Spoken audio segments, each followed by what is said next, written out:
Smart English podcast. Okay, confession time.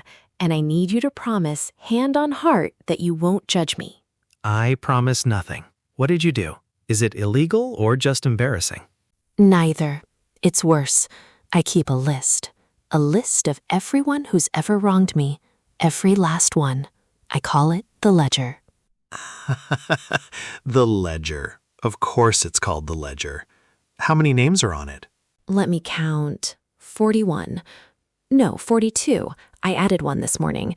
The man who cut in front of me at the bakery. The bakery. Emma, he didn't wrong you. He bought a baguette. That's a man buying breakfast. He wronged the queue. The queue is sacred. There are rules, Jake. You don't cut, you wait. And the most embarrassing entry? My old colleague Marta. She stole my yogurt from the office fridge. 2016. Vanilla. It was the last one.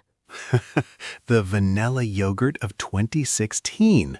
Emma, that is a 10-year grudge over dairy. Do you even remember why you're angry with half the people on that list? No, but I remember that they wronged me.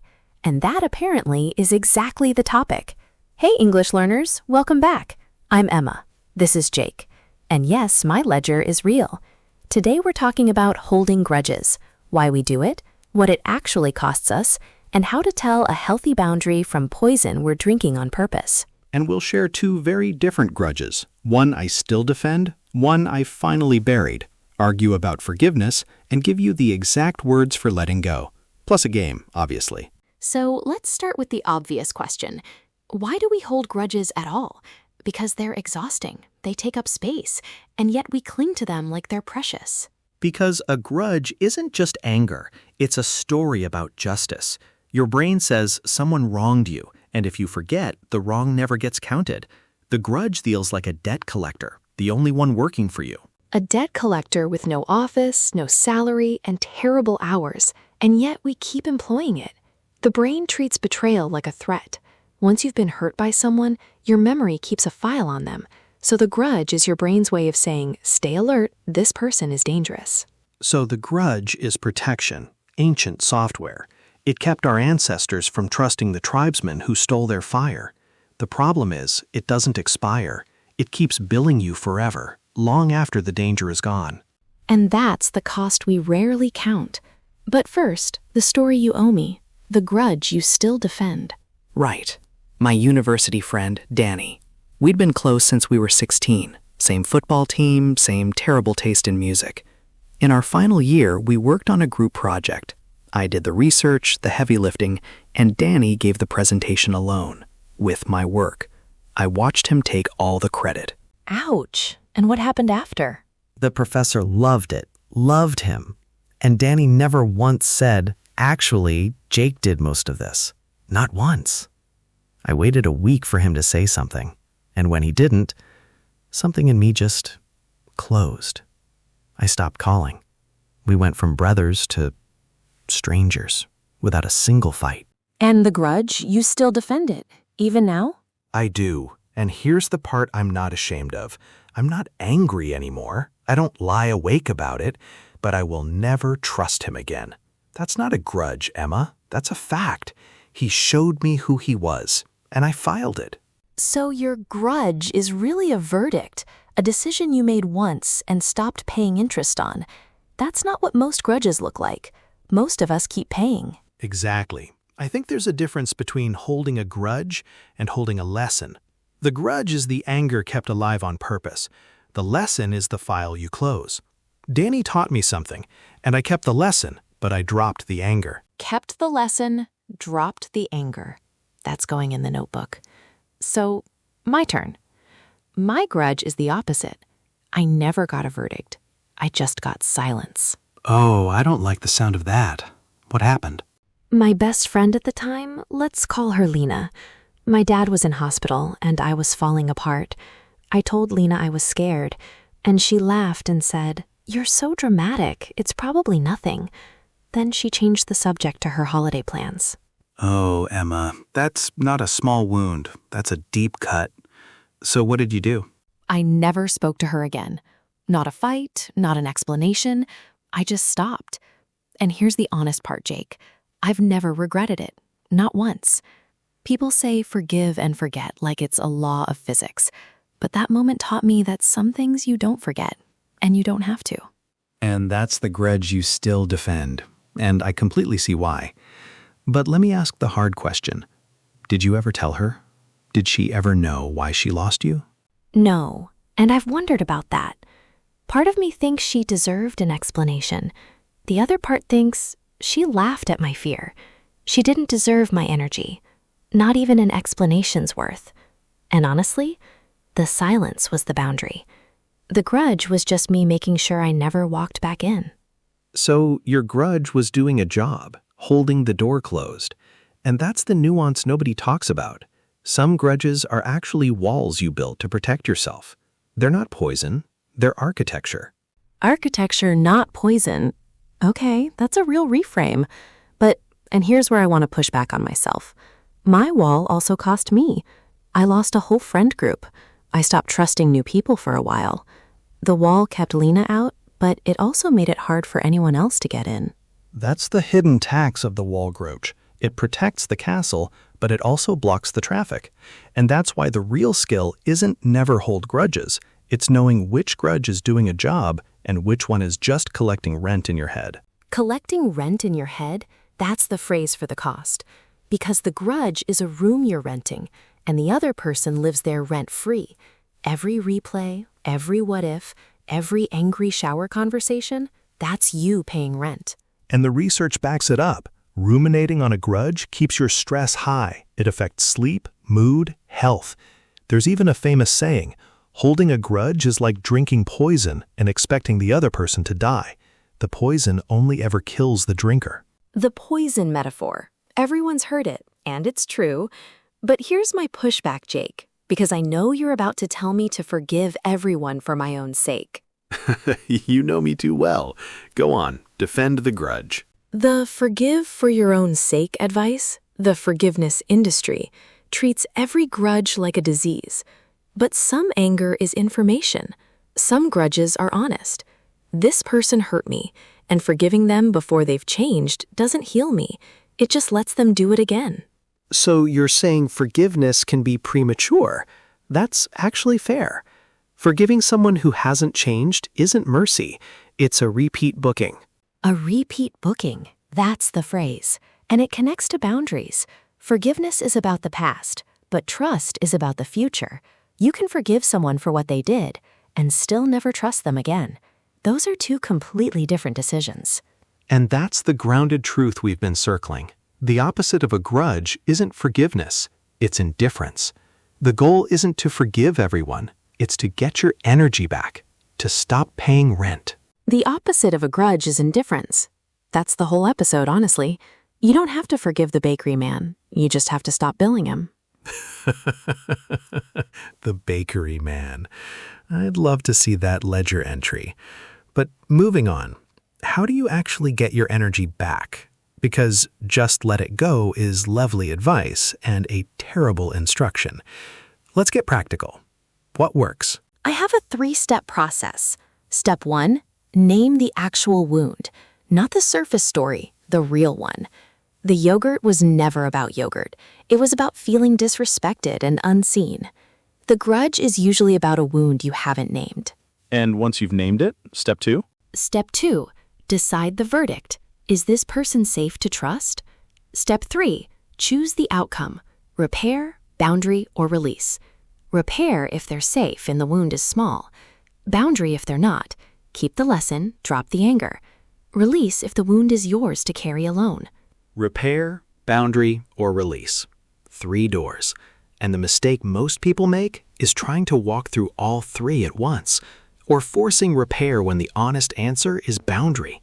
You can't repair with someone who hasn't changed. You can only set the boundary and release the anger. And one more tool, the 5-year test.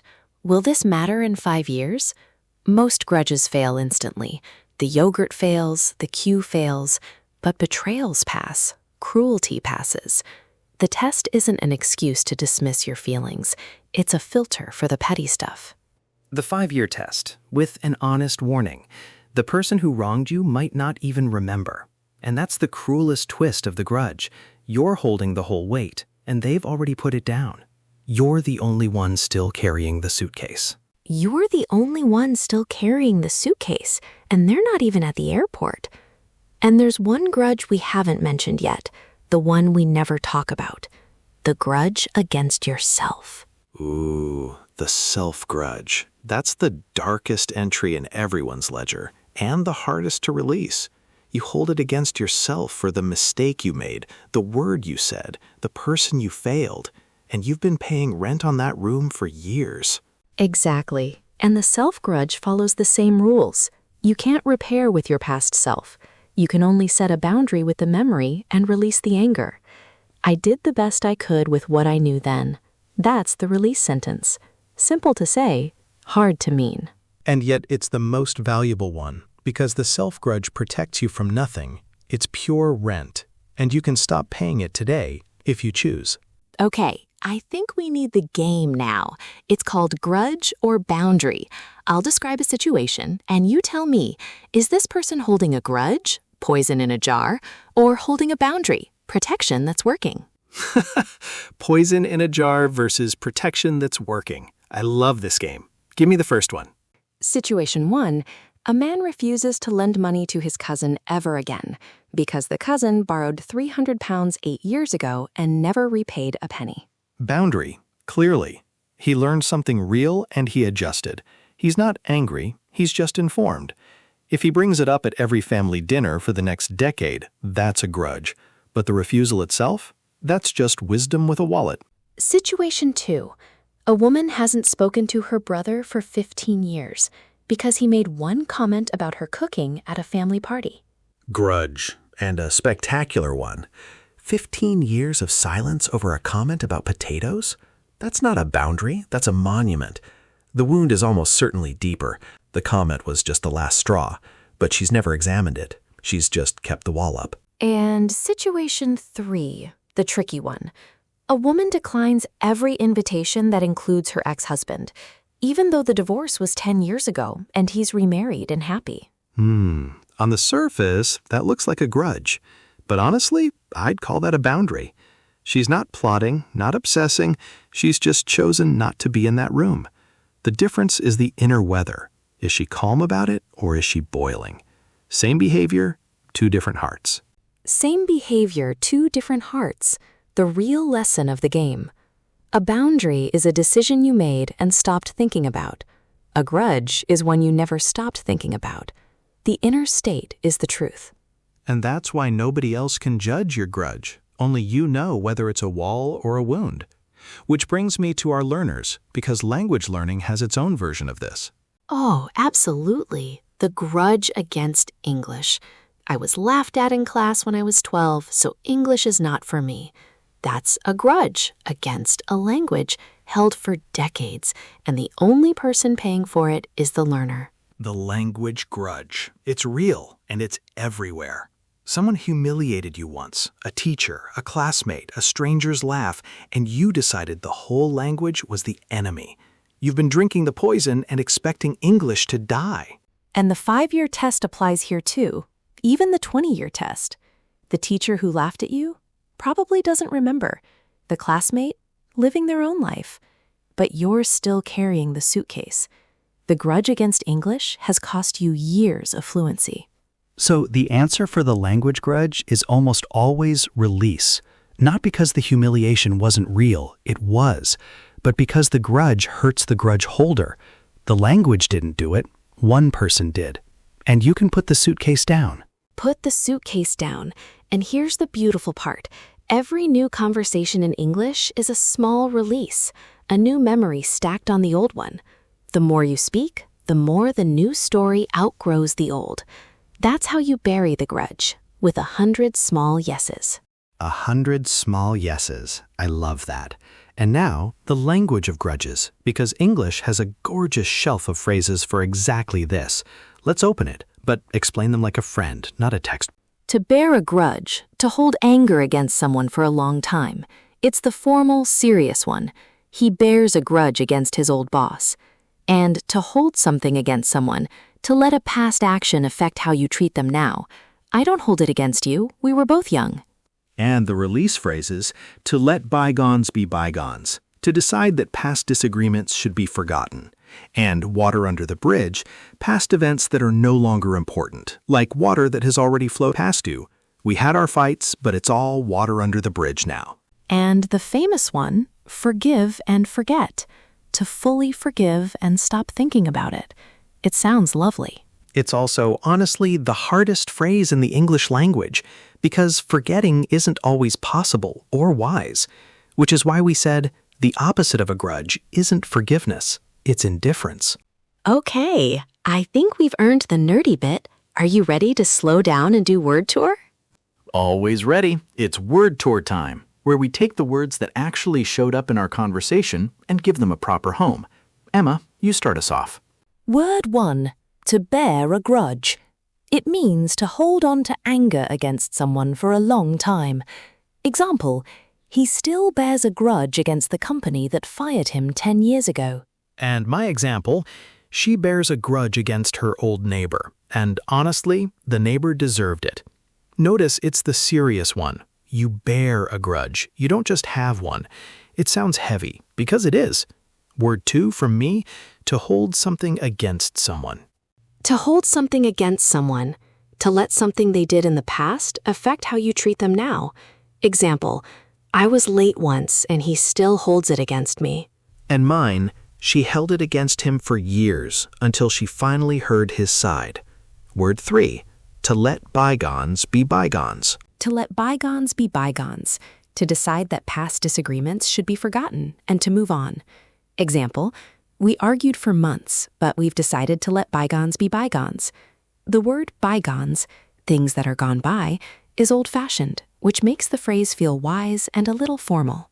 And mine, it took years, but they finally let bygones be bygones.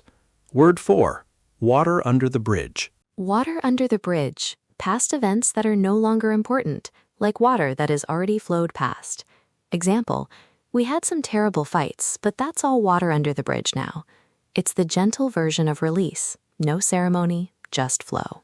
And mine, he apologized, she accepted, and the whole thing is water under the bridge. Word 5, the last one, forgive and forget. Forgive and forget. To forgive someone completely and stop thinking about the wrong. Example, she's the type to forgive and forget, sometimes too quickly. And our honest footnote from earlier, forgetting isn't always possible or wise, but forgiving, that's yours to choose. And mine, I can't forgive and forget, but I can forgive and remember, and that's enough. And that closes the tour, unless you want to go straight into say it better, which I know you do. I do. Say it better. Plain sentences get the upgrade they deserve. First, I'm still angry with him about what happened. That's fine, clear and honest. But say it better. I'm still bearing a grudge. Why? Bear a grudge is the exact idiom. It names the state precisely, and it's what native speakers actually say. Second, I don't want to stop being angry. Say it better, I'm not ready to let bygones be bygones. It's softer, wiser, and it respects the timing. You're not refusing to move on, you're just not there yet. Third, the past is in the past. Say it better. It's water under the bridge. It's idiomatic, it's warm, and it pictures exactly what it means. The water has moved past, and so have we. Fourth, I don't blame you for that anymore. Say it better, I don't hold it against you. It's the natural verb for releasing blame, shorter, warmer, and it sounds like a person, not a letter. Fifth, the last one, she forgave me completely. Say it better. She forgave and forgot. 2 verbs, 1 rhythm, and the whole meaning. Full forgiveness, no residue. 5 upgrades, and suddenly you can talk about grudges like a native. And that's a perfect bridge to the closing. We promised to say what we're taking with us. Jake, you first? I'm taking forgive and remember. That's my new motto. And I'm taking my own distinction. Keep the lesson, drop the anger. Danny's on the list of lessons now, and I've stopped paying rent. And I'm taking the opposite of a grudge is indifference. I don't have to forgive everyone. I just have to stop billing them. And I'm taking the ledger. I'll sort every name tonight. Repair, boundary, or release. Starting with the bakery man. He gets released. The Q forgives him. The Q forgives him. And hey, if this episode helped you look at a grudge you've been carrying, share it with someone who needs it. And if you want us in your ears every week, the subscribe button is right there. Consider it one less grudge to hold against us. Very smooth. And to everyone listening, your grudges are not a sign that you're a bad person. They're a sign that you were hurt. The question is only whether the grudge is still protecting you or just charging you rent. Repair what can be repaired, set the boundaries that need setting, and release the rest. Not for them, for you. And if you're learning English, forgive the teacher who laughed. Forgive the classmate who mocked you. They don't remember, but you're still carrying the suitcase, and it's heavy. Put it down and speak. That's the whole episode in 4 words. Take care, keep learning, keep speaking, and may your ledger shrink, your water run under the bridge, and your bygones stay bygones. Bye, everyone. Bye, everyone. And remember, the opposite of a grudge isn't forgiveness. It's indifference. Sleep well tonight. You don't have to carry anything you didn't choose. See you next time.